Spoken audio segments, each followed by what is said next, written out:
Assalamualaikum warahmatullahi wabarakatuh. Saya Inayatul Izzah, calon guru penggerak Angkatan 5 Kabupaten Mojokerto. Saat ini saya bertugas sebagai guru pendidikan agama Islam di SMA Negeri 1 Mojosari. Pada kesempatan ini, saya akan memaparkan tentang koneksi antar materi modul 1.1, kesimpulan dan refleksi pemikiran filosofis Ki Hajar Dewantoro. Bahwa sebelum mempelajari modul 1.1, saya beranggapan bahwa semua murid adalah sama. Mereka adalah selembar kertas kosong yang terserah guru mau menggambar apa di atasnya. Kemudian yang kedua adalah bahwa pendidikan itu proses transfer ilmu dari guru kepada murid, sehingga guru merupakan satu-satunya sumber belajar bagi siswa. Dan yang ketiga, karena guru itu sumber belajar satu-satunya, maka semua kegiatan berpusat pada guru. Setiap siswa harus nurut dan patuh kepada gurunya. Sehingga dari sini muncul suasana kelas yang serius dan menegangkan.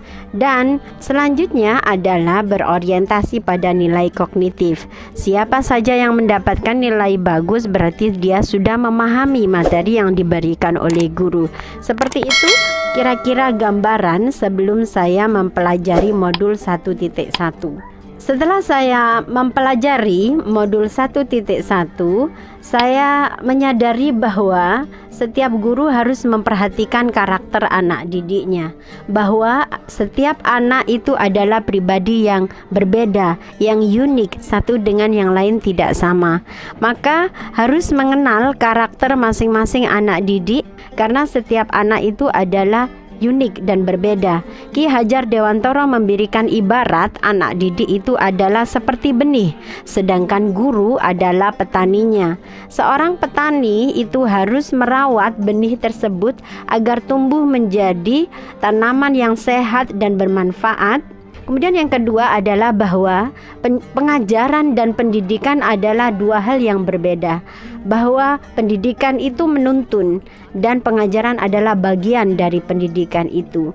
Menuntun anak didik, pendidikan adalah menuntun anak didik untuk menjadi pribadi yang terbaik sesuai dengan kodratnya, baik kodrat alam maupun kodrat zaman.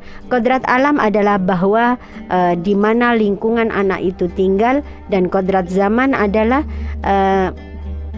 pada masa kini di mana anak harus dibekali dengan keterampilan abad 21 karena kita sedang berada di abad 21 seperti itu. Kemudian yang ketiga adalah bahwa pendidikan itu harus berpusat pada murid, student centered, bahwa yang menjadi subjek dalam belajar itu adalah murid, bukan guru. Jadi murid harus banyak aktif dalam kegiatan belajar tersebut. Maka setiap guru harus berusaha untuk menciptakan metode-metode yang membuat anak aktif dalam belajarnya. Dari sini maka akan tercipta kelas yang menyenangkan. Harus guru itu menskenario sebuah kelas yang menyenangkan agar anak rileks dalam belajar dan dapat belajar dengan rasa aman, nyaman, dan tentram. Karena sesungguhnya dunia anak itu adalah dunia bermain, maka kelas harus diciptakan agar menyenangkan begitu. Dan yang kelima adalah kebebasan berpendapat dan berkarya, bahwa setiap anak harus merdeka dalam belajar, diciptakan suasana yang menyenangkan sehingga anak kerasan dan senang dalam mempelajari sesuatu.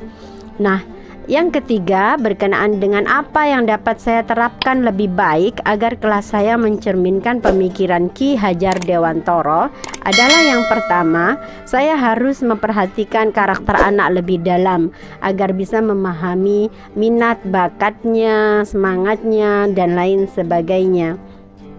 Karena untuk dapat menumbuhkan tanaman itu dengan baik, seorang petani perlu tahu itu yang ditanam apa, sehingga nanti perlakuannya akan berbeda ketika menanam padi, ketika menanam jagung dan lain sebagainya.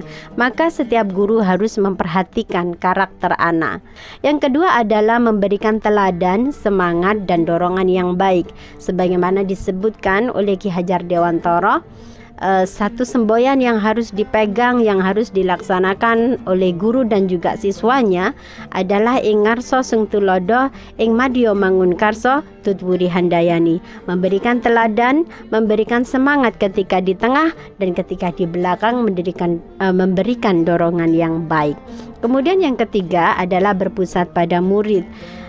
Dari sini harus dicari metode-metode yang membuat anak lebih aktif dalam belajar, karena subjek belajar adalah anak. Dan yang keempat adalah menciptakan kelas yang menyenangkan.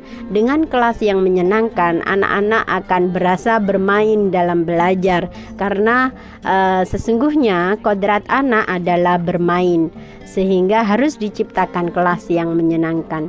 Yang kelima adalah kebebasan berpendapat dan berkarya. Anak harus dibebaskan dalam belajarnya. Mari simak video berikut ini. Mohon maaf lahir batin ya. Mohon maaf lahir batin Shirley. Mohon maaf lahir batin. Mohon maaf lahir batin Fasha. Mohon maaf lahir batin semuanya. Mengawali kegiatan kita, baca ta'awudz bersama-sama. A'udzu billahi minasy syaithanir rajim. Bismillahirrahmanirrahim. Alhamdulillahi rabbil alamin.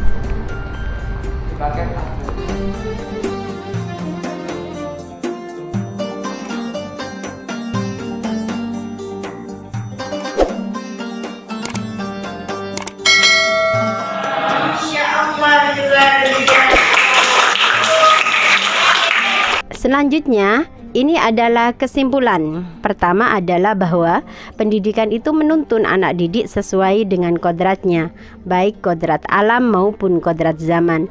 Yang kedua, pendidik harus mengenal karakter anak didik karena setiap anak berbeda. Ibarat benih dan pendidik adalah petaninya. Yang ketiga, pendidikan harus membawa perubahan budi pekerti. Dan yang keempat, dunia anak adalah dunia bermain. Maka kegiatan belajar mengajar harus menyenangkan. Yang kelima, dulu terjajah dalam belajar, sekarang harus merdeka belajar. Terima kasih. Demikian yang bisa saya sampaikan. Tidak ada kata terlambat untuk belajar. Tergerak, bergerak, menggerakkan. Salam guru penggerak. Akhirul kalam. Assalamualaikum warahmatullahi wabarakatuh.